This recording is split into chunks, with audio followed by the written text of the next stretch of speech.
Vanchakalpatarubhyascha Kripasindhubhyevacha Patitanam Pavanebhyo Vaishnavebhyo Namo Namah. I first met His Holiness Mukunda Goswami Maharaj, I suppose in 1968, when he was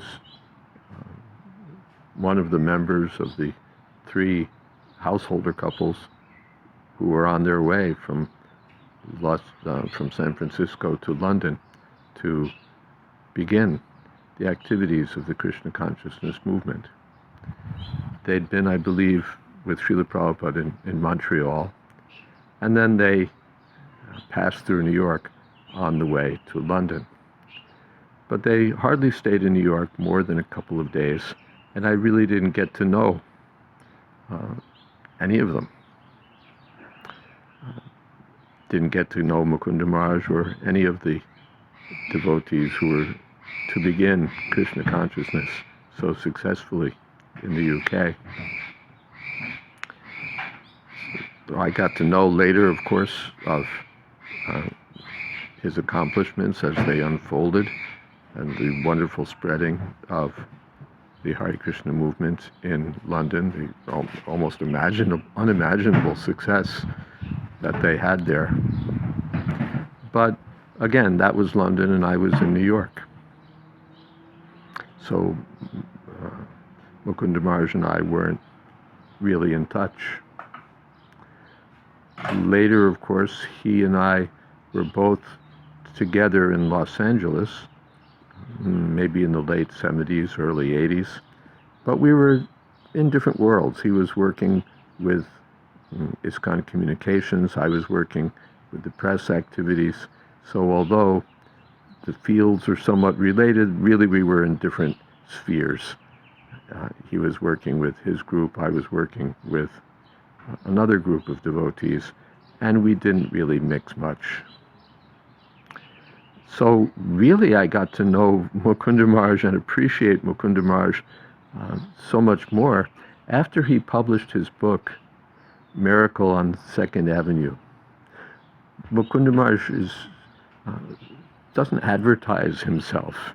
He serves quietly and humbly. But in this book he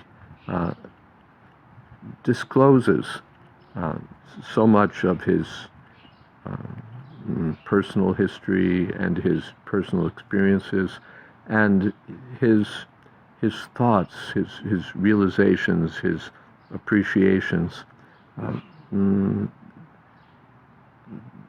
So much of what he was experiencing in Krishna consciousness, especially during Srila Prabhupada's presence. And those thoughts and realizations are endearing and profound. So as I was reading the book, I felt I got to know Mukunda Maharaj more than I'd ever gotten to know him during our sort of passages, ships passing in the night, our personal contact with one another.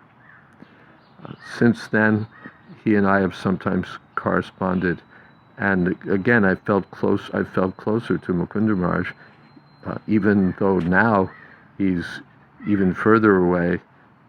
I'm more in America or elsewhere, and he's in Australia, where I haven't been for decades, I suppose. But I've just grown to appreciate His Holiness Mukunda Maharaj more and more for his accomplishments and his humility in spite of so many accomplishments, as well as his gentleness. The humility, gentleness, these qualities go together. Bruyu snigdhasya shrishasya guruve gurumapyuta.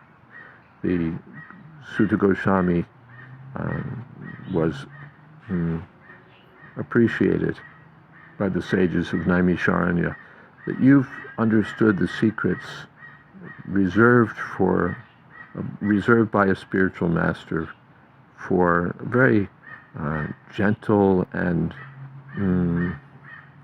submissive disciple. So I've grown to appreciate over the years that Mukunda Maharaj is an ideal example of a very gentle soul, a very humble soul, dedicated to the service of Srila Prabhupada, and therefore empowered to do wonderful services for Srila Prabhupada. Wonderful services or small services, any service that he does with humility, with dedication, with just his wonderful Mukunda Maharaj nature. There are a lot of high-profile devotees and sort of distinguished for their what shall we say, their powerful role as generals and admirals and warriors in Krishna consciousness. And Mukunda Maharaj, I think, has distinguished himself in a different way as a person who's accomplished so much, and yet in a very self-effacing, low-profile mode. And I've just found him to be such a wonderful and endearing devotee. And I've realized, I think every year I realize more how small my appreciation has been in relation to how wonderful a devotee he is. So I take this opportunity on his 80th birthday to congratulate him and offer my most humble obeisances, and to join with his disciples and friends in appreciating what a wonderful servant of Srila Prabhupada is His Holiness Mukunda Goswami Maharaj.